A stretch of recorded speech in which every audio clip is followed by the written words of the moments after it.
Dmitry Medvedev, the former Russian president, just threatened nuclear war via social media, and Trump responded saying he's repositioned 2 US nuclear submarines closer to Russia. But that's not the only thing that caught my attention this week.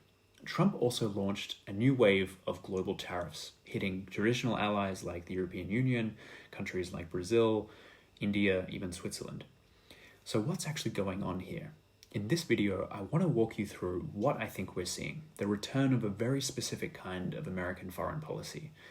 It's definitely not based on any kind of normal diplomatic relations that we've seen, not based on multilateralism at all, and it's not the typical kind of unilateral behavior that we've seen in the past.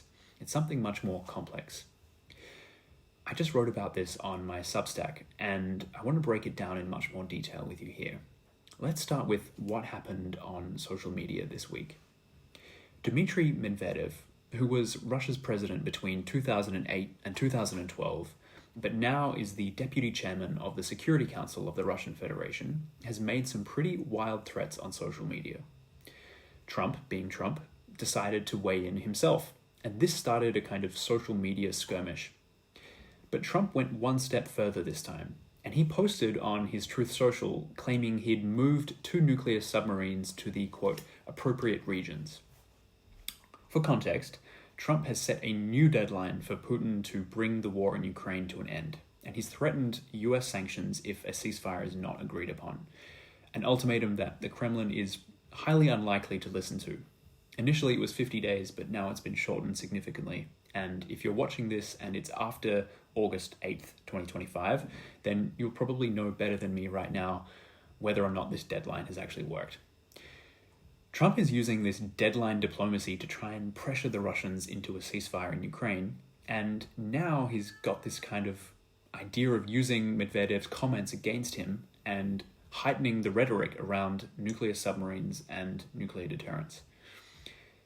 First of all, the claim that he's moved 2 nuclear submarines is quite extraordinary because no one really knows the location of these submarines at any one time, so it's very hard to verify Trump's claim. But if he has, it would be very surprising because US nuclear submarines are all over the world and they're always in position. There's never a time when they're not in a strategic position. So for him to say that he's moved them closer to the appropriate regions is very interesting, and it kind of hints at the fact that maybe either Trump doesn't really know how US nuclear deterrence works, or he's wanting to use this as a show of force against Russia to build momentum and to build the pressure on Vladimir Putin to come to the table and negotiate on Ukraine.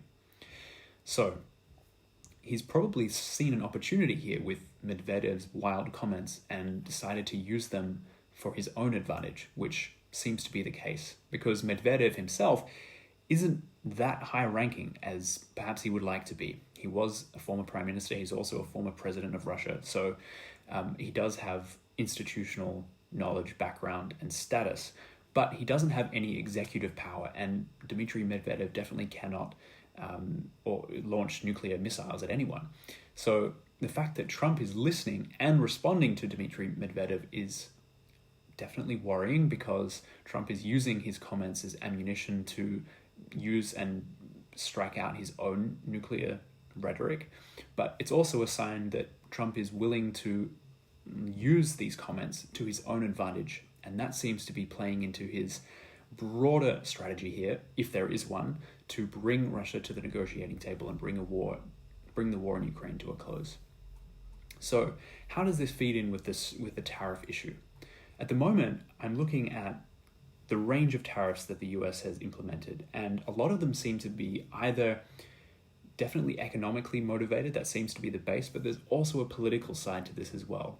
And that's what I want to tap into today, because he's also threatened secondary sanctions on Russia, and Russia is one of the countries that he's most concerned with at the moment when it comes to getting an agreement on Ukraine.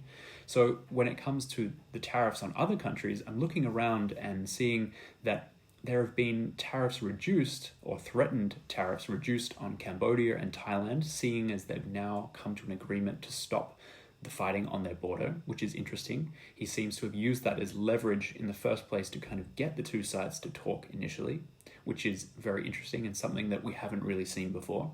At the same time, he's also pushed for very high tariffs on Brazil, which is a country that exports a lot of products to the United States, including coffee, which is going up in price right now. So Trump is using leverage over Brazil, it seems, at this point in time, and people are speculating about this, to try and influence the judicial process that is currently taking place, where the former president of Brazil, Jair Bolsonaro, is currently involved in, and to try and get him off, essentially. So Trump is using economics and tariffs and trade relations, which it's built up over many, many decades, as leverage over countries specifically to achieve certain ends, whether that being getting Bolsonaro off his charges, whether that's to try and get Cambodia and Thailand to resolve their differences, or whether that's to bring Vladimir Putin to the negotiating table. So we're seeing a kind of pseudo tariff-guided foreign policy here that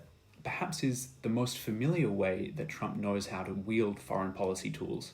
He doesn't come from politics per se, he's a businessman, so using economics seems to be the most familiar way that he's able to approach foreign policy deal-making. But at the same time, it's also something we've never really seen before in this way.